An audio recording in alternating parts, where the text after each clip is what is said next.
This episode is dedicated to our sponsors over on Patreon. Thank you all.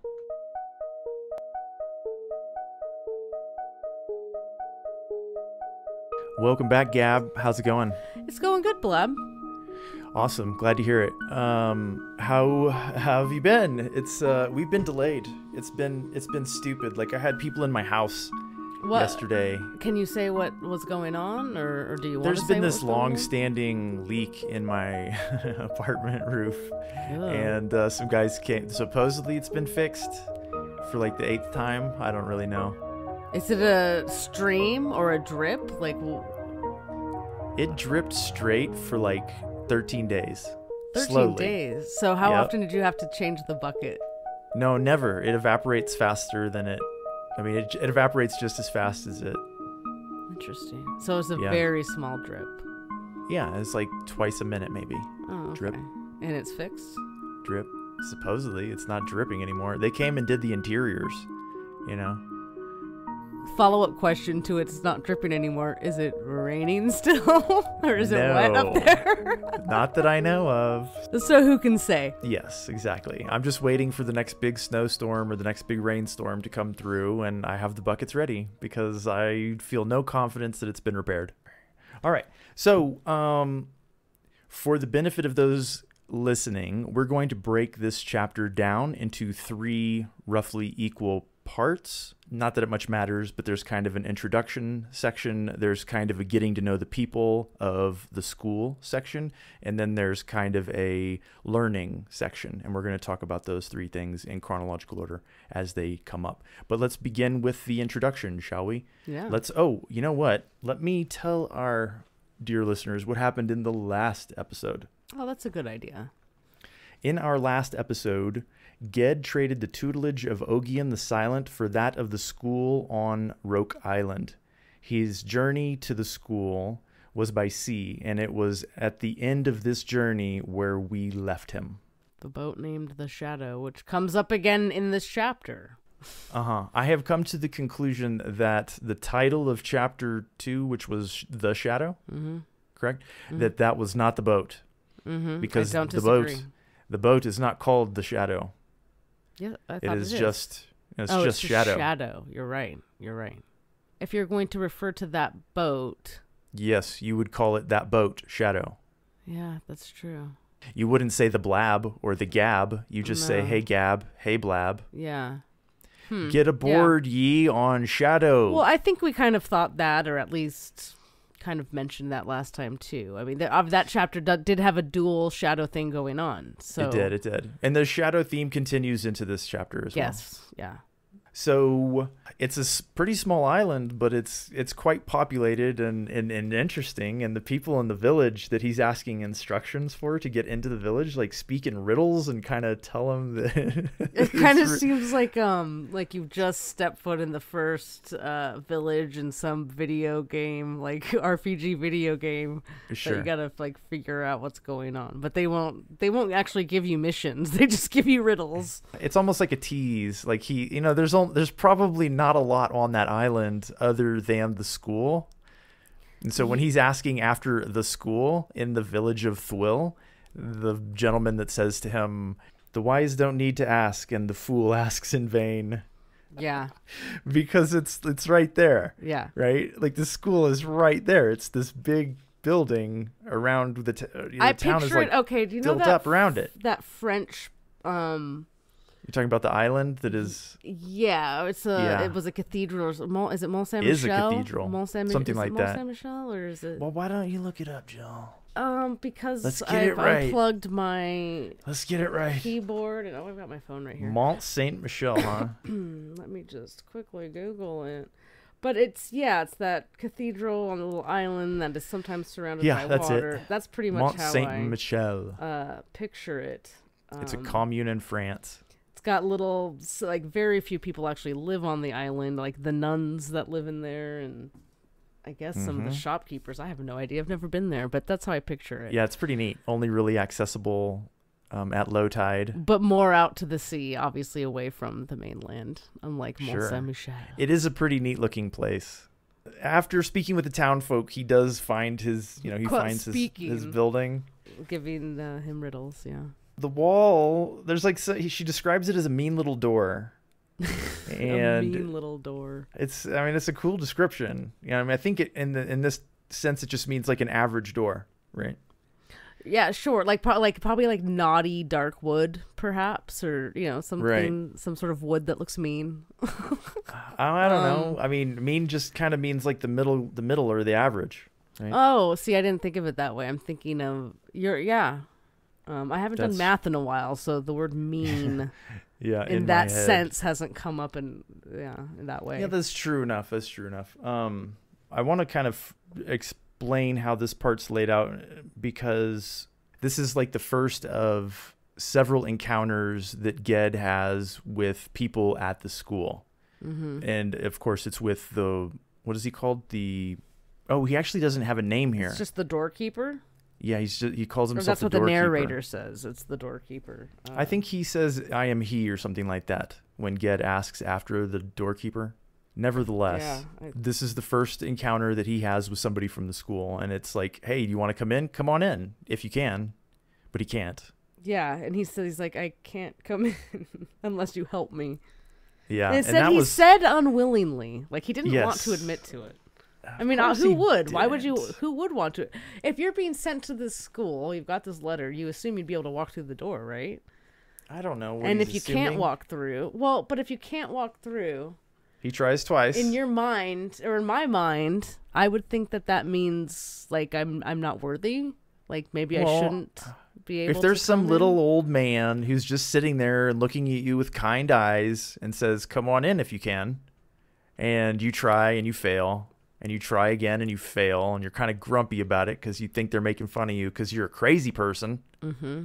Because everybody's paying attention to you and making fun of you, then maybe.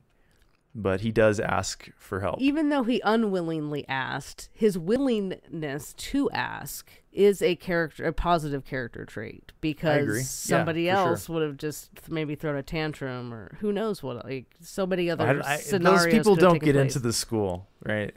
True, but if you throw a temper tantrum, you're going to be cleaning fish in the harbor. You're not going to be learning wizardry.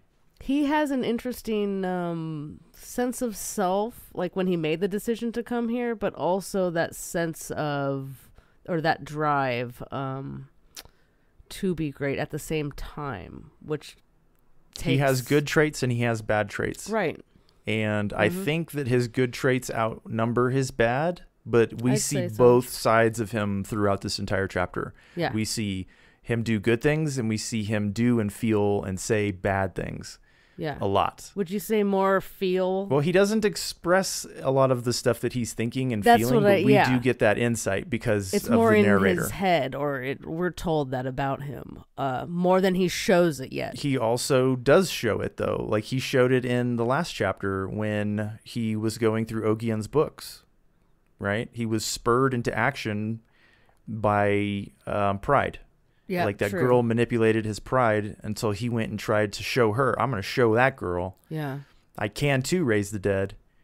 Sometimes for me, maybe it's for everybody, but I'll speak for myself. Sometimes pride as a bad thing or as a sin, sometimes it's kind of easy to forget that it's a sin to a certain degree, or like a bad thing. It's like, I forgot about that. I was like, oh yeah, he was super prideful in that moment, like doing that. Like he's super prideful with every encounter he has on some level. He thinks there's a couple of examples. We'll get to those examples, but for the most part, he's a very willful and prideful creature. Yeah, and not the greatest of kids, but he's still a kid, and this is obviously a story, and we're gonna watch him become a great wizard. So and I have high hopes. He's obviously willing to learn. At least he's hungry. About knowledge. So I would thirsty. Think that would seep into his interpersonal whatevers as well. But right. Or introspective well, he's allowed inside not because he asked for help, but because he was instructed to say his name upon entering. Right. That was the key that let him in. So he reluctantly does so. Grown people don't say their names out loud because it's kind of dangerous to throw that information. It's like leaving your internet keys around. Did Ogien tell him that, or were we told that by the narrator? Like, I feel like we were told that information. Okay. He thought that information, actually. Yeah. As he was entering, or before he was willing to relinquish his name to enter. Right. he knew that was the cost. The doorkeeper basically told him that's the cost. And, he grumbled. He didn't want to do it, kind of like asking for help, but he did it to get in. It's a heavy price. He'd rather pay motivated a million. I don't know. They never exact simoleons. They never exact any cost from him to get in. Well, that was the cost. Like you just said, I didn't really think about it, but that was the cost for saying that his name is known out to loud. them. Yeah, his real name is known to them. Yes, exactly. And if he had said like Sparrowhawk, the door probably would not have opened because that's not his true name, which will come up later. True names, or it's come up before, but we'll talk about it more. Power in the name. Yeah. Right, so he's left waiting by the doorman in that room it's like the room of the wise, or the hall of the wise, I think it's called, and it's like this open air courtyard with this huge fountain in it, and he feels like he's being observed by like this strange he probably is white man, like this old white man with like white beard, and like everything about him just kind of radiates whiteness. Yeah, I'm sure he is observing him. He's probably just absorbing his essence. There was some pretty interesting stuff that was going on here. This gentleman that shows up, like, kind of just pops into existence, and this is the Archmage Nemeril. That's who he's supposed to deliver that letter to, right? Right. But when that guy shows up, when this Archmage shows up, he feels like he's listening to the sound of the bird, and he's like understanding what the bird is saying, and he's hearing the sound of falling water from the fountain, and he understands it. But it's like a very ephemeral thing. It comes and it goes. Mm-hmm. And then he's standing before and speaking with Nemeril. I kind of took it as like that whole, like to say it simply, the being one with nature, or we're all a part of the same thing. Yeah. I think that's pretty accurate. And I think that we get evidence for it in a little while. And we'll come back to this moment because of something that happens later in the chapter. That's the Warder of Roke, Lord Nemeril, Archmage. Pretty much described as every old man wizard. Kind of like a washed out version, though, right? Like he described him as like driftwood that had been adrift for centuries. Right. Well, he delivers the message, though, which Guin sent, but the old man can't read anymore. He's lost his vision for the most part, so he has him read it. And do you think that was true, or do you think he just wanted him to read it? There's know. no evidence one way or the other, but for some reason that thought popped into my head when I was reading it. Like, this whole thing seems like a weird introductory test or an introductory interview, even though he's obviously in, but at the same time, because Guin sent in that letter. Correct. And but he doesn't even know what's in the letter. Like, this guy knows nothing. He's still very green. Like, he in his own mind, he learned nothing from Guin, really. That's not true. No, I know it's not true. I'm saying in his mind, in Ged's mind, he barely learned anything. Well, he's wrong.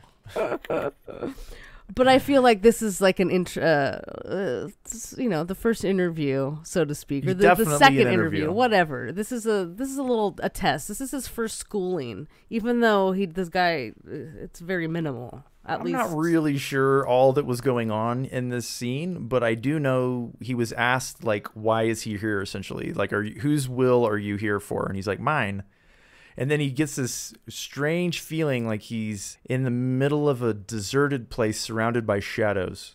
Right. And I feel like that had something to do with Nemeril, like looking at him and trying to see, like, to his core. Like, see his true self or whatever. Something like that. That's kind of what I came away from that moment with. So just staying on that, can I read what the letter said? Because I thought the letter was interesting. It was short, to the point, but also read the ominous, letter. But not ominous at the same time. I didn't get ominous, but go on. Read the letter. I'll explain. Read the letter. Lord Nemeril, ! I send you... I think that's important. I send you one who will be greatest of the wizards of Gaunt, if the wind blow true. So maybe. Maybe. So big maybe. If the winds don't blow true... See, I think it depends on how you read it. To me, the opposite of the greatest wizards could be like a terrible wizard, as in like evil. Also great, but on the other spectrum. Right. Yeah. He could also just be a crap wizard. But that doesn't seem to be the case with Ged. No chance. Yeah. Ogian saw Shrew. He's like, Exactly. oh, I can't handle this kid. I gotta send him on. But Lord Nemeril, exclamation point. It's an interesting short He's just little a letter. guy who likes the exclamation point. It's not. I mean, I don't think there's a lot to read into that. Do you think he's someone that would Nemeril. just throw exclamation points around? It does seem a strange choice, It's but at the kind of same like, time, Lord, listen to me, Lord Nemeril. Like if he was here, it'd be like, listen to what I have to tell you. Nemeril doesn't strike me as the type that needs an exclamation point to get their attention, right? Fine, but I don't think Ogian was the type to just throw out an exclamation point. Nah, either. he signed it closed mouth, right? I mean, That's what he's. it doesn't need too much dissection, but it's just an interesting short little thing. But as far as ominous goes, I think there's a hint of it there. Ogian sees it. Ogian knows. He does. The kid has no patience. He does and he Worse doesn't. than that. We'll get to He's that. worse than that. You have to have some patience to get through the school, but he's anxious. He's eager. He's eager. Yeah, that's for sure. All right, so he's read the letter aloud. So he knows the contents of the letter, so that must make him feel pretty good, right? That's some pride boosting stuff right there. That was also a test, kind of an ongoing test. It is like pride is a theme throughout this chapter, I think, or it's his challenge throughout this chapter. Like, what are you gonna do when you're actually told you're gonna be a great wizard or a great person? How do you I don't deal know. with that? Hopefully, you're live up 13. to You're told you're gonna be great, depending on the way the wind blows. He already knows it. It's just affirmation for something that he already knows. That Right. can be dangerous for a prideful, narcissistic person. So maybe this old gentleman can't see, but he does something, and it kind of lays Ged's soul bare. I mean, that's kind of how I took it, where Ged suddenly feels like he's in a deserted space surrounded by shadows, and he's Right. alone. Right? Yeah. And that too is ephemeral. That passes, but that's kind of how I took that moment. Do you think that was Nemeril trying to like see his soul? Well, maybe he's just trying to suss out what that last part of the sentence meant, if the wind blows true. Sure. Right? Sure. Ged is kind of surrounded by shadow. Well, then he asks him how he came. Like right after he reads the letter, he asks him how he got here. He says by boat, and then he asks him Yeah. the name. He's like Shadow. Right? And then he asks him, Whose will sent you here? says his own. That's when Which is true. the viewing happened, Yeah. essentially. But that's not an untrue statement. His own will did pretty much send him here. Did it? Like, do you remember when Ogian asked him? Ogian gave like, him the did choice. No, He no, did- no. That's not what I mean. That's not what I mean. Oh, okay. When Ged in chapter 2 had tried to read that book, and Ogian came in and banished the shadow and said, "Don't you remember that I told you about that sorceress, that enchantress? It could have been her that opened the book to that page for you." Right? So if people have that kind of ability and power, like maybe his will to leave Ogian was hers. Oh gosh, Right? I didn't even think of that at all. Just a possibility. He is Nevertheless, still young and green. He might not know, what his own will actually is. Huh, I know didn't think for of a that. fact that like my own motivations as a young person were not clear to me at the time. A lot of them. They're clearer to me now. Yeah, I think that's probably for most people. He's only 13. Yeah, interesting. And we don't know what happened with that when that book opened, really. We don't know the ramifications, if any. Right. Sure. So one other little detail about Nemeril, and then we're going to move on, is the Nemeril has a raven as a familiar. He's also a Gauntishman, if I'm not mistaken. And it's a raven of Oskill that is his like companion. I only bring that up because we're going to refer back to this moment in the future. And Nemeril, he departs the way that he came. He just whoop, he's gone. I think Ged is kind of like kneeling before him with his head down and kind of bowing essentially. And when he comes up, he's gone. Poof. Yeah. All right, but with his departure arrives a young man named Jasper. Good old Jasper. Good old Jasper. So what we're going to see in this section and for the rest of the chapter is a kind of a reticulation, a cadence back and forth. There's an encounter, and then there's a negative character trait that's revealed to us. And then there's an encounter, and then there's a negative character trait that's revealed to us. And this goes on. It's very pronounced from this point forward, but I hadn't really thought if it applied to the beginning of the chapter, and it may very well have. Interesting. Nevertheless, with the arrival of Jasper, you've got this boy who's a little bit older. He's tall. He's good looking. He's a couple of years advanced on Ged. Yeah, one of the older kids, young men. And he's to show Ged around, to get him familiar and to make him familiar with the place. And today he's at his service, sir, is essentially what he says. And Ged takes it personally. He's like, this haughty, noble son, how dare he condescend to me? Absolutely prideful little creature. He's very, very strange, like why he took it personally. He took offense to one line, because I was like, what is it that Jasper says, we live very plain here, and then he says, but I expect you won't mind that. We're not told how he said it, that he said it in a snotty way at all, but Ged takes that to offense. Like, yes. You're saying I'm poor, I should be used to this, blah, blah, blah, blah. When the guy could just be saying, yeah, you'll probably be fine. You're used to this. It's probably better than what you've been doing. I mean, you can read in between those lines any way you want, how it's presented to us. But Ged takes it personal in a negative way. Whether there's any bait there or not, Ged rises to it. Right. In his own mind, he's taken this bait that he immediately dislikes this guy. Not enough to say so, just enough to seethe about it. Right. And seethe is the right word, because he does continue to seethe about this guy. The entire time. It's crazy. It's crazy. And some of the stuff that he takes offense at is just incredibly mundane. Well, and it just seems like such a waste of time. Like for somebody who's really intent on learning all this stuff and becoming great and powerful. Exactly. Yeah. It's going to get in the way. Really good way of putting it. Just why are you wasting so much time and energy on this? Emotional energy. Did you see that show, What We Do in the Shadows? The TV show?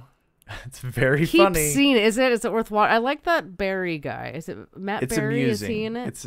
That British guy that's kind of kind of campy. Flamboyant and very overconfident. Yes. That's his thing. He's in the IT crowd a couple seasons. Yes. Yeah, no, it's good. It's amusing. But one of the characters is an emotional vampire. Huh. And that's exactly what he would be feeding off of Ged. Mm-hmm. Right? Because Ged has these emotions running wild under the skin, and this vampire would just be draining him. Yeah. Constantly. He'd be like, hey, Ged, want to hang out tonight? Let's go drinking, buddy. I heard that guy said something snotty about you. Yeah. That guy looked at you funny. So Jasper is not the only person he meets. Pretty much right away, he meets this other gentleman named Vetch. And I think they share a meal together. Yeah, I think it's at dinner when they meet, or his first meal or something. And the table is kind of like Doctor Who / Harry Potter. It's it's as big bigger on the inside. Yeah, it's as big as however many people are sitting at it. It'll always fit everybody. So they say.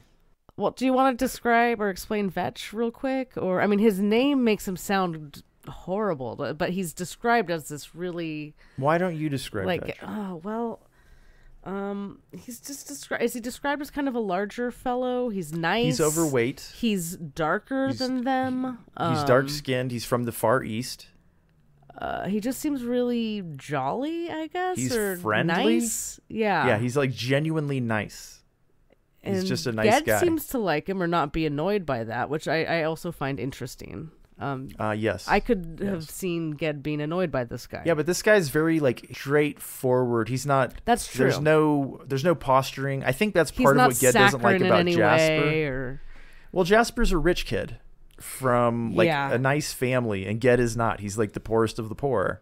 Ged is kind of putting a stereotype onto Jasper that Jasper hasn't really presented to him yet in a way that should upset Ged. Right. He may be a rich kid, but whether he's acting like one or not is kind of all in Ged's head, at least as far as we can see. It does seem that way, but Vetch is not like that. He's just very forthcoming. He's very kind and open. Right. And they hit it off immediately, and the three of them go on a tour of the town. They go on a tour of kind of the island. They go past the Eminent Grove. They find this stuff called Sparkweed, which is pretty interesting. The Fire Lord was defeated, and wherever his ashes fell, this plant will grow. That's badass.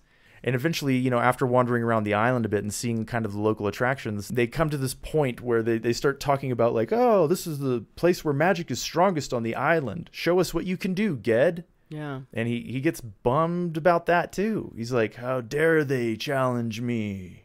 Well, because he knew he can't really do anything. That's why he's bummed about it, because he doesn't really know how. Do you think that was an attack? Do you feel like that was an attack by Jasper to like show us your stuff, Ged? I thought of it as just like it's what everyone does to all the new kids. Yeah, like, everyone just like they're all a bunch of show offs. That's kind of how I took it. Well, they all have power, right? They're gonna use it, right? How are you gonna use it when you're young? And you're gonna use it to show off. You're gonna use it to make.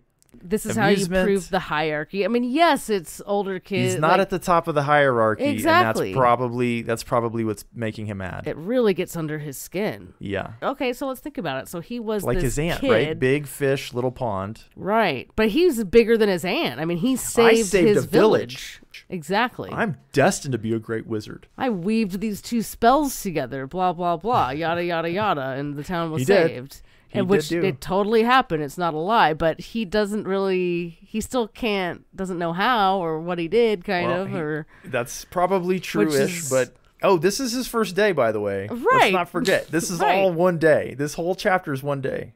He has his heckles up just right from the get-go. Well, he's feeling inferior. I mean, it's got to be what's going on. Is he just feels inferior and self-conscious. As explained in the previous chapters too, his village on his island, like he could see the water but had never been to the shore or the marina. Even though you could see the water, you never went to the water. It's like a day or two's walk. So even going to another island was like a fairy tale to even think that there were other islands, even though it was talked about. So to go to one, you're dropped in this place. You think you're going to be this great wizard. You read this letter that says you're going to be a great wizard. These kids start asking, well, what can you do? And he can't really do anything. That's the real problem. He can't do anything. He doesn't know how to do anything. Well, it's his first day at school. I think that's explainable. But like Jasper brings up the illusion of a spring pouring forth out of the mountainside, and Vetch takes a little bit of mud in his hand and he animates it, and it becomes like a bee or a bat or something and kind of flies away. Yeah. And Ged says, I could do, but I won't. Which comes up a few times in this chapter, I think. Or has he said that in the last chapter? He said it in a previous chapter. He said it to the girl. Yeah. That's where it comes up. He's being goaded in the same way. Yes. Right now, he's being goaded in the same way. And he can't admit his weakness. He says in response to these boys who are asking him to show them his power in this place where it should be really strong, so he kind of has an advantage, right? He could show more. He would show more that he... whatever. Mm-hmm. So he responds by parroting Ogien's words, though. He says, sorcery is not a game. We Gauntishmen do not play it for pleasure or praise. See, I don't think he believes that. I think he's parroting Ogien. Right. Is all. Yeah. But he's super offended by this as well. Well, it's an excuse for him not to... He's using it as an excuse. Yeah. And he's the one that sounds all uppity when he says that. Well, his pride is wounded. Nevertheless, like once again, like his pride has already been wounded several times in this brief portion of the day when he's been with Vetch, his friend, and Jasper, his enemy, his nemesis, right? His nemesis, just somebody else that can do magic a little bit better than he can because he's been at school longer. Like, but Ged doesn't get it. He just met this kid, and it's like the first person he meets besides Nemeril, and it's like, well, obviously this guy's my enemy. And she does not write it in a way, and I said it before, but she doesn't say like, and Jasper said in a snide tone, blah, blah, blah, blah, blah. Like, that's not how it's written at all. No, it's not. It's just this older kid's got to take this younger kid around, show him the ropes. Hey, this is where all the power is. Let's have some fun up here. Like, of course you're going to show off. Sparrow. Why didn't he just summon a hawk? I don't know. I'm going to pose that question back to you because I don't have a good answer. Why didn't he? I don't know. Did he think that was like lesser magic? I don't know. Maybe it is. He didn't think it was impressive enough, maybe? Did he think he'd be made fun of for doing something like that? He didn't try the concealment spell. He didn't try the fog weaving. He didn't try the summoning spell. He didn't try any of it. He just like... Plus, from what we find out later, Gauntishmen have familiars a lot. So like to do something with an animal would seem kind of like, even if it's minor, would seem like a normal thing for someone like him to do that they can't really make fun of. Yeah, I don't know, Jill. He's got issues, I think is the point. He didn't try because I think he knew he would not impress them if he did try. maybe that's all it was. He wasn't going to be the best, so we didn't do it. So we end on his wounded pride. We end this, section that is not really a section. It's a section that I carved out of this chapter, but his pride is wounded once again, and then we kind of move on.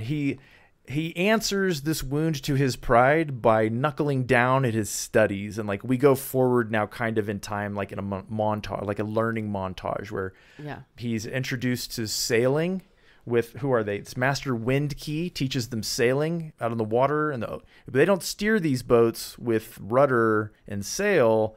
They steer them with mage wind, right? Which is pretty cool. So there's a lot of disasters and stuff like that. It's just amusing mostly. And then there's Master Herbal, who teaches them about things that grow. The names are pretty straightforward. Are those their real names or just the titles? Titles. Yeah, okay, good. Titles. Because then we have Master Chanter. No, he's not. No, it's Master Hand. No, I'm looking right now. Part of each day he studied with the Master Chanter. Yes, it's Master Hand. It's the same. I think it's one and the same. Oh, okay. But that's just kind of an introduction. We don't get an actual lesson out of Master Windkey. Right. We just know that that's happening. Uh-huh. Yeah, you can put your own little song behind it while you're reading. So Master Hand is the first lesson that we get. And this is, Ged is curious. Like, illusion's all fine and dandy, but like, how do you make the illusion last? Like, how do you turn a stone into a diamond and let it stay that way? And the lesson I think that we learn here. Can I pause you for a second? I think it's interesting that was Ged's kind of first question, or at least the question we're told he asks is, well, how can we make this permanent? He's not satisfied with what he knows. He wants more. He literally just learned how to do this, but that's not enough. What's the next step? Even though I haven't learned this one yet. Right. So he is answered by Master Hand that every action affects the balance. And this is kind of a callback to the previous chapter where we were introduced to the notion that there was a balance and old speech and etc. A lot of capitalized words. Master Hand lets us know that every sorcery affects the balance, either for positive or for negative, either good or evil. And until people know which way it's going to go and they have the wisdom to see that clearly, it is not a good idea to make these changes, though they can be made. Right. Like that's and the way he explained it, the way I took it was pretty much like nobody does it because nobody can be that wise. Right. Well, do you remember how Ogian didn't cast spells in the walk from 10 Alders back to Ray Albi? Ogian refused to cast spells to like prevent them from getting wet. Right. Because why? Why would you? It's the exact same reason. Yeah. Yeah. It's just not worth it. There's just no point. Yes, I could, but I don't need to. Right. That's the most important lesson. Just because you can doesn't mean you should. We get a really good description at the end of this where this is where I guess Master Hand says that to light a light, you will cast a shadow. Right. And like I think that is a super, super important aspect of the lesson that he's needing to learn. Didn't Ogian teach us that though too, right? Danger must surround power as shadow does light. There you go. That's it. That's on page 27 from Ogian. So that's a repetition. So obviously this is important. And this is probably like a thematic lesson that Le Guin is trying to pass to the reader as well, right? It seems pretty... Would you call it heavy-handed? I mean, I think it seems pretty obvious. I don't think it's heavy-handed. That's a theme. For sure. I mean, if you don't see it... Again, this is a young adult book. So the theme, a theme, are made more whatever, clear. Right? Yeah. Like, we've identified it because we're noticing it in the reading. And, like, whatever we call it, it doesn't really matter. Sure. But it's definitely a significant thread and not a hidden thread, I don't think of. No, it's not hidden. This is wisdom. It's in our face. Yeah, exactly. Everybody that's saying this stuff is trying to give Ged wisdom. They're trying to let him know this is the thing. You got to think of it in different terms, kid. Like, I'm sure I'm getting way ahead of myself, but the darkness is in us all.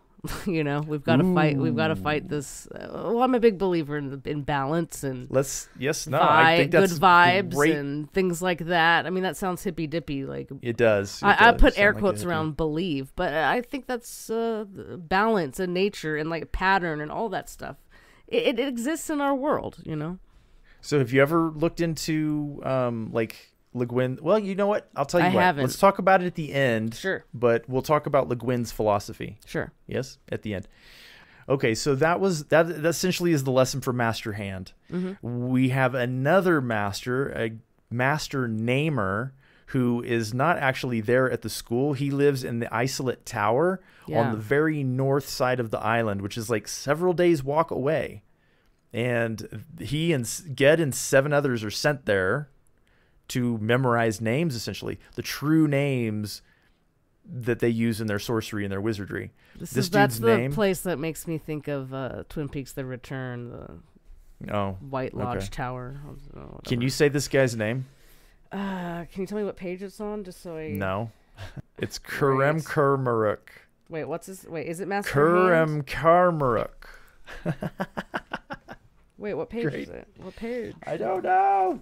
Guy has a great name, but apparently it doesn't mean anything in any language. Gobbledygook. It's gobbledygook. Blah, blah, blah. It's almost a palindrome. Almost. That's why it's a little... Actually... Yeah, you're right. It's easy to say it either way. It's either Rakmaruk or it's Karmaruk. Karmaruk. Yeah. Yeah. Either way, this old gentleman is familiar with the old speech, this tongue of dragons, and he is the guy who collects all the names. Dragons exist. I mean, he talked about them he said dragons speak this language, not that they spoke this language. So dragons exist. Yeah. That's not what I took from that. That's pretty great. Yeah. It's pretty great. Okay, so this lesson, I think, has to do... He described the lives of many great wizards and mages who spent their entire lives just to uncover one true name or one word of power. Yeah. Right? Yeah. And that description reminds me incredibly of science. Sure. There's a collection, there's a body of knowledge that has been collected over many, many years, and scientists, aka wizards, spend their entire careers just trying to advance the science a tiny, tiny bit, right? They're adding to the art, these wizards, and they go unsung, no pride. It would be like, I think a good analogy might be like, I've got this pen, but then we go down, we know there are atoms in it, right? And then you've got the nucleus of the atom, or the nuclei of the atom. I'm getting closer to the true name of the being, what the essence of the thing. Yeah. Have we gotten past the nuclei yet? Like inside the nuclei? Yeah. Subatomic particles. Subatomic particles. But do they consist of? So it's like how... I think that's still an open question, but yeah. Right. So we don't know the true names. So that's kind of how I think of it. They're just, like you said, it's just like constantly deep It's a diving. never-ending search for knowledge. Yeah. The quest is never-ending. But notice that Ged, he took to this stuff like a fish to water. Like, he was released early because we already talked about this last chapter. He's so thirsty for knowledge that he just takes it in. As fast as he can get it, he's taking it in. Well, let's remember when he saved the village, the way he did that was by taking this word that meant this, what it did in this spell, took another word that did, this other thing he learned, kind of felt that they could work together, kind of weaved those words together. So he obviously has some sort of a knack. And by wanting to, he knows, the guy taught him, this is the basis of the magic. If you don't know this, you can't do anything. Yeah, and his metaphor was, if you want to control the sea, you have to know the name of every strait, every river, every creek, like all the water part, basically. Right, you everything. can't make a spell on the entire ocean. It would be impossible because you don't know every single. Well, maybe you can, but this your guy ability is strongly connected to what you know, so it's like bound by knowledge. Well, but this guy's basically saying they don't even know all the names of everything in the sea anyway, so it would be pretty much impossible. And not an unending quest. Exactly. Which should be appealing to Ged. Right. It yes should and be. No. He wants knowledge. He does want knowledge, but he also wants to use it, though, don't you think? I mean, I assume so, but it doesn't. I mean, I don't think that precludes his desire to learn. Those old wizards that researched these words for their whole lives, they're not out trying to find power. They're just out trying to find that knowledge so that they can write that word in a book for future wizards. Maybe they wanted to use it too. Yeah, but in order I guess in order to find these words, like, they would have to get into some sort of scrapes and snafus. I don't know. People don't do stuff for no reason. Oh, sure. Right. They want these words because it is, either they gain reputation, something. Some people say they do it something. for the quote art of the thing. No, I don't believe that at all. Like, I'm a cynic. I think that people are always motivated by self-interest, even in this fantasy world. I don't see it as possible for it to be any other way. I don't totally disagree with you. That's okay. Even thinking about myself and certain things that I do, if you go to the real root of it, it's like, yeah, it's a selfish endeavor. It's life. It's life. This is my life. It's can't not a judgment. jump into your matter. body and live your life. I'm living my life. All right, so he is released from the isolate tower earlier than his compatriots because he has learned faster. He's not praised for learning faster. He's just allowed to go back. No, but he's given a early. little pat on the back. Not a pat on the back, but he is told that he did better than everyone. I mean, he's told that he did well. He was released because he got finished soonest, so he was allowed to go back first. He was given no other praise. Sure, but in Ged's mind, that is praise. He got finished first before everybody else. You don't think it's praise. I guarantee you Ged took that as praise. All right. So he's allowed to go back to the wizarding school earlier than his compatriots. And on the way back, I guess it's a multiple day walk, essentially. It is the far north part of the island. And he's caught in the rain when he wants to go to sleep at night. And he remembers and thinks back on his master Guin, who would not cast a spell to keep himself out of the rain. Mm-hmm. And he goes to sleep that night under a tree with a restful, peaceful heart. Okay. And when he wakes up in the morning, curled next to him inside of his cloak is this little creature called an otak. And I think it's like a stoat or a mink or a weasel, but it's pretty small. It fits in the palm of his hand. Yeah, it's described small. And this creature is his familiar. Like, it's this rare little creature that only exists in a few places. Well, he remembers its true name, is what really endeared. He calls it by its true name, and it slept in his cloak that night. Before true. He called it. He asked him if it wanted to come with him. Yeah. He's like, hey, Otak, do you want to come with me? And it's like, yeah, sure. So he's taken a familiar. I think it should be said he went to sleep, like you said, with a contented heart, and he was thinking about Guin and not casting the spells. But I think it should also be said that on this island, they aren't, even if he wanted to, you're not allowed to alter the weather on this island. It's against their rules. Master Windkey controls the weather of the island. So even if he wanted to, he couldn't. But maybe it was just a trigger. But maybe he learned his a little life lesson, a personal lesson that night. Like, maybe he understood. Maybe he got it at that point. Like, he wasn't content when he was with Guin sleeping in the rain. He didn't get why Guin didn't cast a spell to do the weather. Here, he's not allowed to, but he was still content. So maybe he understood it. I think also he might be thinking about Guin. He was. With, like, compassion and understanding. And yes. I think it was a good moment for him. It was one of those moments when he was not feeling threatened by rivals or inferior. He was a little introspective right there. Yeah, it was very good. It was little. Definitely a good moment for him. Yes. And all it took was him thinking about his old master. Yeah. Guin. But now he has this familiar. Yeah. Have you seen what's it called? Unchanted on Netflix or Disenchanted? It's by the people that did Futurama. Or I guess it's Matt Groening. I didn't really like it. Yeah, I saw the first episode. I didn't like it at all. Yeah, I didn't either. But I'd only watched that one makes episode. Me think of that little might have seen it, the little devil thing. Yeah, I might have seen 2 episodes. It just kind of made me think of that, but like smaller, but not, Well, when he's back at the castle or the school, he meets up with his friends and he's glad to see them. He has like joy in his heart for seeing his friends, Vetch and etc. And Vetch tells him when they see the little stoat or whatever it is, that a man favored by wild beasts is a man to whom the old powers of stone and spring will speak in human tongue. Then, of course, Jasper says something about, Yeah, I've never known a Gauntish man to have a rat in his cloak. And so he takes that personally, and it adds to the seething, right? Like his hatred of this guy is just growing and growing. Well, but he says and growing. they say Gauntish wizards often keep familiars. Our Lord Nemeril has his own raven and blah, blah, blah. But I never heard of a sorcerer, keeping a rat in his hood.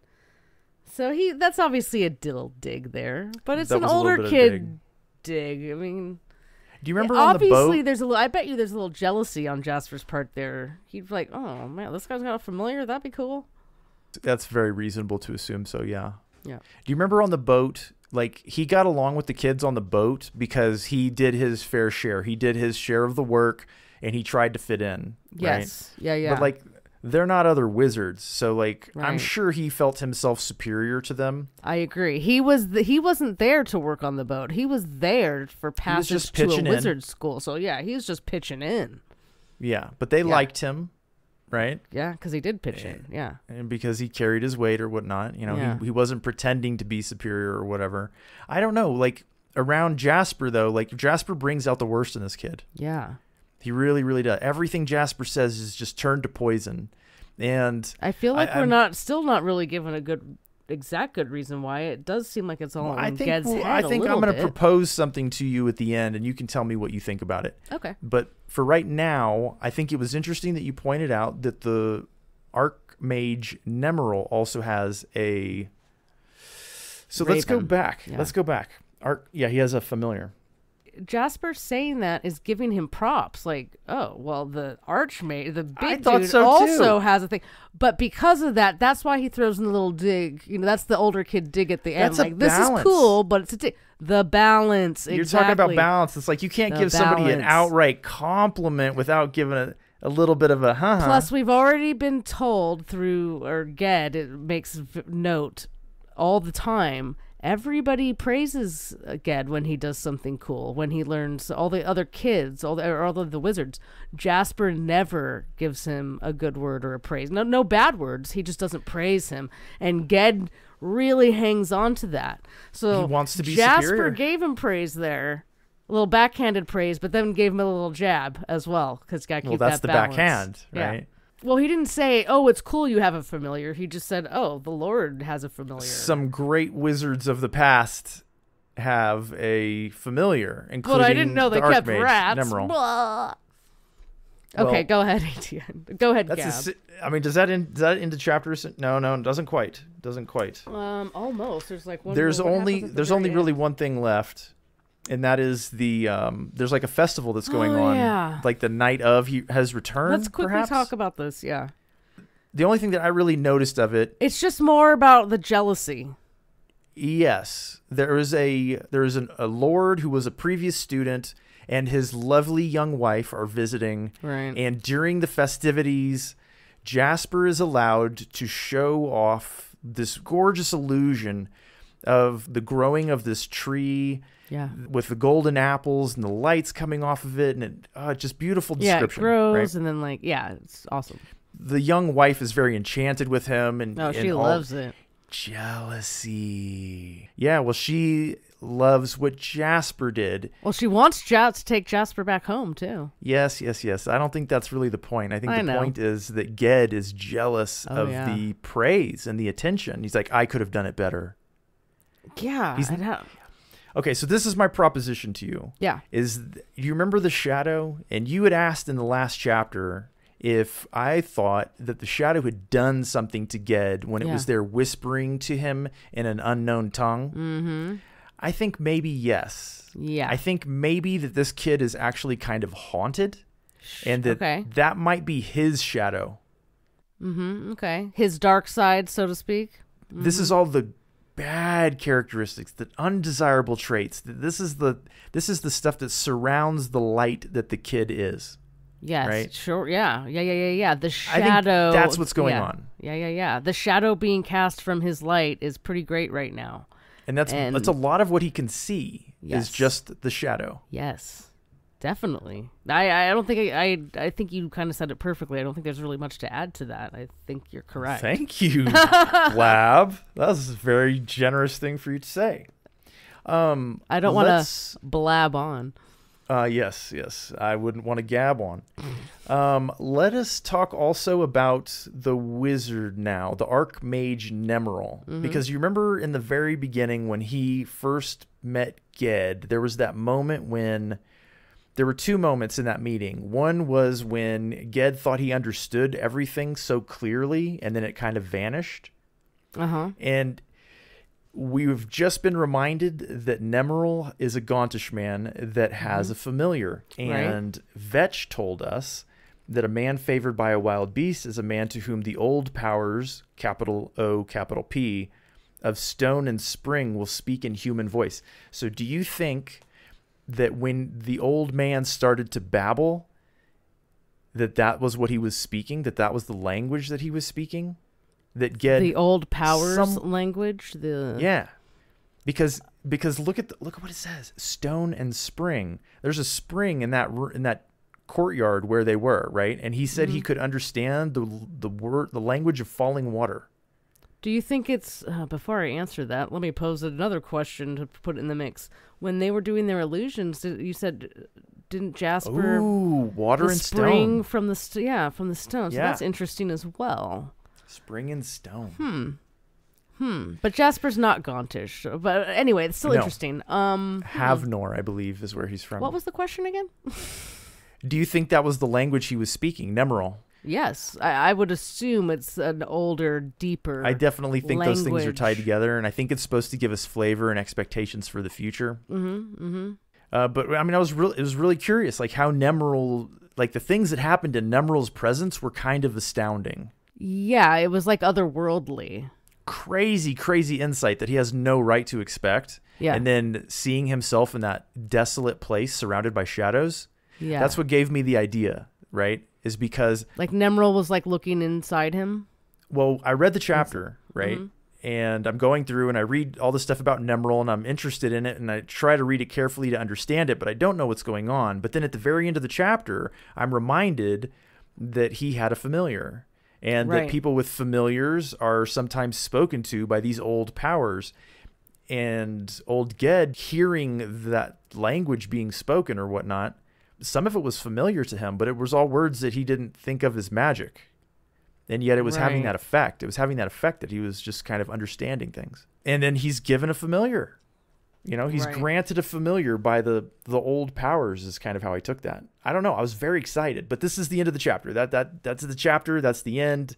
That's the school of wizardry. What did you think? There's a lot packed in this chapter. I know. Like, I do. I mean, that's why we're not recording multiple episodes. It seems so short. Like, you would say something, and then I like look forward in the chapter. It's like, oh, it's literally just the next page, like, or the next paragraph. It's like there's a lot packed in. Do you remember I told you on the phone today that Philip had said that this felt rushed to him? Yeah. I think that's what he means. That very little is actually detailed. You know, it's like this kind of a gentle brush that moves us into the future of the story, like from the beginning to the end, very choice details, but not a lot of them. And it goes quickly. It does. And like this, I'm sure it was our first episode. It's very much, it sets it up. And on the very first page or two, it very much feel like this is a tale before the tale. This is, it's like a fairy tale. It's not intricate and detailed. We're not going to know all the details. Like, it's probably like that. It's an We're old lucky to get tale. dialogue. Exactly. I'm sure there's like any fairy tales, or I imagine somebody telling me this story, not necessarily me reading a written down thing. I feel like it was written down from someone who's telling it, and I assume oral tradition. Maybe Guin is telling this tale to somebody or whatever, and each time it's told, maybe it's told a little bit different each time, but the themes and feelings and ideas are the same. Do you think Ged could tell this story? Oh, that's a good question. I think it's too early to answer that. I feel like I don't exactly know where we're going, and I don't know. I haven't delved into this series as far as looking into what it's about. I know very little. And I'm going to keep myself that way as I read it. So I think that's a good choice. I think that's a good choice. Like, I don't think that taking too much from the outside, like criticism of the author, you know, other knowledge of other books that they've done, their influences and stuff. I don't think that stuff's necessary. No. Like, if they're telling a good story, I think it's sufficient that we're getting the story in their from them. Let me answer your question, though, because I thought of an answer. Yes. I think he could be telling the story. Or he could I think tell that the he's story. probably going to be capable and probably the best person to tell the story. Yes, because it's just the way Jasper's described, or not described, but we get Ged's emotions, opposite Jasper. Yeah. Did Jasper feel like a bully or a brat to you? No. He didn't to me either. He felt like a prefect who had taken a young, snotty kid under his wing and was kind enough to not react to a lot of the stuff that Ged said, and a lot of obviously has less control over his emotions than Jasper does. I hate God. I'm gonna reference Harry Potter again, but only because you're gonna know the reference. He feels like a Percy or something like that, or a character like that. Exactly. He's just like you said. He's just a prefect. Just like Percy. He's gonna say some things that are gonna come off snotty, but that's the older kid thing. He's there. Well, it's he's also the one just that knows dealing the ropes. with Ged.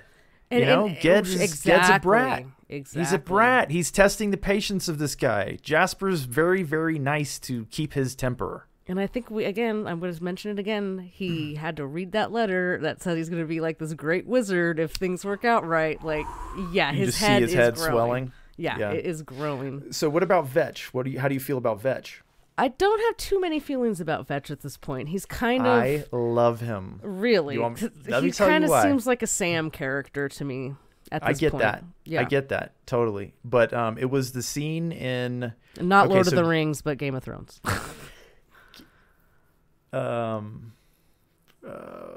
Ged's first night in the castle. He's alone in this little room high up in a tower.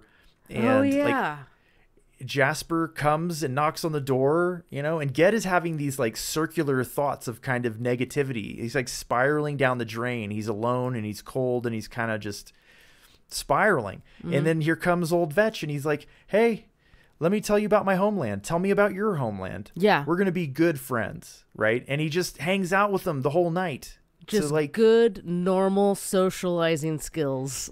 Better than normal. I'd say the superior, right? Yeah, sure. Superior skill, but he made him feel at home and welcome in that moment, and that was such a good moment for Vetch. Like, I loved him after that. It wasn't enough. The meal was not enough. Ged liked him immediately from the meal onward, but like it was that moment when he came in the evening and just made his first night there not be lonely. So as much as I say I don't think Jasper is a bully, or I don't dislike Jasper or anything, I think it's Ged is a little bit extreme on that. You can see the difference between how Jasper approaches a question or a statement as opposed to how Vetch approaches a question or a statement. Like that, he just says, he doesn't say anything to make Ged feel uncomfortable. He just starts talking about himself and then just asks Ged a question about himself with no judgment at all. Where I could say that, there's definitely, I think we already said it, there's some judgment in some of those Jasper lines, especially the rat one. But that's because he put praise in there, and that's a Jasper's own deal that he's dealing with, that he can't throw out praise. I'm kind of making that up in my own head, but I think that's obvious. Did you notice the line that Le Guin put in there that had something to do with, like, Ged never questioned why Jasper might hate him? He only thought of why he hated Jasper. Yes. So he just assumes that Jasper hates him without even thinking about it. I think that was Le Guin giving us permission to understand that Jasper also does not like Ged. But we aren't being told why. I didn't take it that way. I think you might. I think you might should. I don't know what other way to take that. Well, I thought it could just also be taken like that's just what Ged is thinking. No, but it's specific about Ged not thinking about it. But to me, it was more like a normal person. You would hate somebody because they hate you, or like you'd be thinking about, well, why does he hate me so much? Da da da da. He's not even thinking that way. He just doesn't like Jasper. Just not introspective. Yeah, I like his aunt. See what you're saying, but I see it how I'm saying it too. Yeah, I get what you're saying. It's very, very possible. I mean, he's definitely not very introspective at this point. And his one moment of introspection when he was thinking about Ogian, he got a familiar out of that moment. And, that was something else about Nemeril. You remember how he was described as so incredibly white? See, these things are connected in my mind also. Like that moment when he's with Ogian, like it's raining, it's dark, and he's out in the weather sleeping, right? Right. Yet he's at peace. He was thinking about Ogian, and like he loved Ogian, and Ogian loved him. And like he thinks about the man when he falls asleep, and it's almost like there's, I don't know, it's like he gets it, and he's kind of getting it, whatever it is in that moment, getting a little bit of something, some sort of like a glimmer, greater almost. knowledge. And then, okay, so connected to this idea, and I can't really explain why, but connected to this idea is the idea that Nemeril was described as so brightly white, almost as if when he showed up, no shadows could be cast because he puts off such a radiance, right? Like he's so good. And I feel like those two things were in opposition, almost like a yin and a yang, because that night it was dark. There was no shadow because there was no light. Right. And then you've got this Nemeril guy who's like brightly white, and he just blinds everything around him. And notice he's blind. Right. And there are no shadows. So Ged just feels natural and alive and not burdened by shadows. Right. That's how I came away from this chapter. So like to me, this chapter was rich. Well, I don't know that Ged didn't feel burdened by shadows. I think in that moment he didn't. Maybe, but didn't he have those other moments of feeling the shadows, like Nemeril feeling out the scene? Maybe. Yeah, I remember. Yes, it was it was like the last thing. Light magic. Yes, I don't know. I mean, I don't know that anything I'm saying is correct. It's just feelings that I had while I was reading. There's a lot packed in. The things that are written, like Ogian, I don't think like he wasn't going to say anything that didn't mean anything or is there for a reason. Right. I think it bears repeating that each section in this chapter was kind of punctuated with a negative character trait of Ged. And it was almost like we were seeing a balance in the chapter where we have good qualities and events and learning, and then we have a negative emotion and a feeling. And like this going back and forth thing, this balance, as it were, like I think that bears repeating because I think that's what's going on here. But just that constant struggle, the inner struggle. And I wonder, like, I asked you earlier if you had looked up her philosophy, and I want to say she was trying to bring Taoism into this. It's spelled Tao, right? Yeah, I'm not the type of person that knows about all of this stuff. I mean, what was the Tao? I will read you the Wikipedia. How's that? I'll read you the Wikipedia. Okay. Taoism or Taoism is a philosophical tradition of Chinese origin which emphasizes living in harmony with the Tao. The Tao is a fundamental idea in most Chinese philosophical schools. However, it denotes the principle that there is the source, pattern, and substance of everything that exists. Taoism differs from Confucianism by not emphasizing rigid rituals and social order, but is similar in the sense that it is a teaching about the various disciplines for achieving perfection by becoming one with the unplanned rhythms of the universe called the Way or Tao. Yeah, that sounds pretty reasonable to me. I knew about this is kind of literary criticism that I'm bringing with me from the outside world. Like I knew about this before I started reading this book, but I think that now it's pretty apparent, like what's going on. Like it seems obvious to me at this just point. Having the first or second chapter, the balance, the pattern. Like I mean, it's pretty clear. Not Definitely. that it's cut and dry, black and white, exactly analogous, but at the same time, like. But that's the point, that the world isn't. Like what did you say in that in the quote? It was I remember nothing. The non-rigidness of the unevenness or of the flows or the rhythms. It's not an exact thing. It's just things that are not Confucianism that are happening. Yeah. Yeah. You can't predict what's going to happen. You kind of got to go with the flow and learn how to live within those waves. You can try to predict you can try to predict it, but the best is to learn how to live on the waves, right? Not to be perturbed by the waves. Yeah. And Ged is obviously being perturbed by all the waves. He really is. Just good thing there are no women around, right? His own age. Can you imagine? That reminds me. He sees that woman as a woman, or he's like, oh, I guess I could see why somebody would... He was thinking of some old tale, like I'll keep it in the real world. No. Use the actual quote because it's like one of the tales of their world, right? Ged replies, "She's only a woman." Princess Elpharon was only a woman, said Vetch, and for her sake all Enland was laid to waste, and the hero mage of Avnor died, and the island Solea sank beneath the sea. Old tales, said Ged.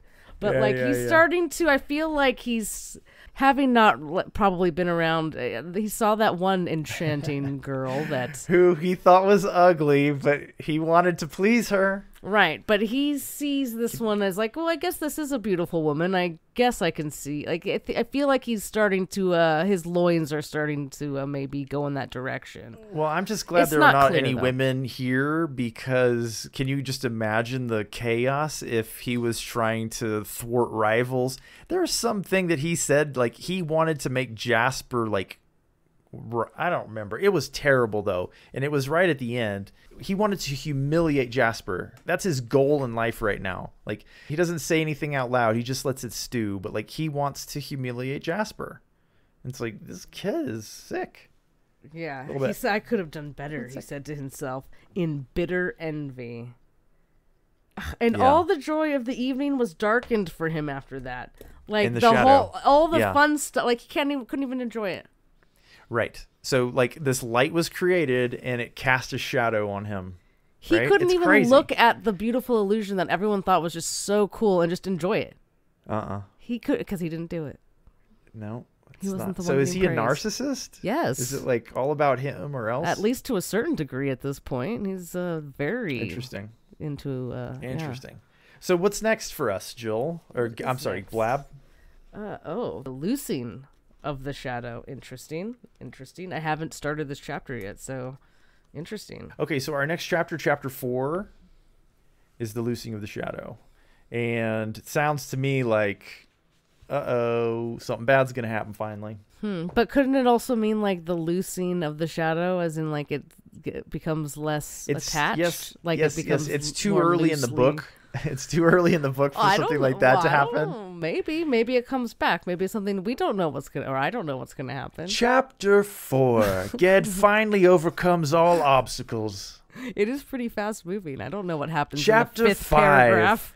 Utopia for the rest of the book. Don't bother reading. Well, maybe the next part is the tale after the tale. I don't know. I have read the next chapter, so I know. Well, fine. I know, Spoilers. I know. I guess he doesn't lose a shaw. No, he loses it. he loosens it. Gets a little he loose. loses. Yeah, he loses it. Yeah. Oh. Well, whatever. I'm enjoying this book immensely, and I realized when I was out for my daily constitutional today. Yes, Grandpa. I don't think I could recommend a book more of the stuff that we've done for this podcast. Like, I think this is the book that I am enjoying the most so far. It's a close thing, I think, between this and The Black Company, because I really like The Black Company. It's like the book that's perfect for me. As an adult, at least, it's perfect for me. Yeah. But this book is so much fun to read. Like, I enjoy every time I pick it up. I'm just like, oh, goody. I want to read more. So I'm real thrilled that we're doing this book. I'm glad that we've chosen to do it. And I'm glad we also have chosen to slow it down and just go one at a time. Just do one at a time. Yeah, I think we went longer than smart. I expected, actually, for this one. All right. Well, that's it for this episode, Chapter 3. We're on to Chapter 4 in the next episode. Thank you for joining us. We will see you in the next one. Have a good night. Blab. Bye, Gab.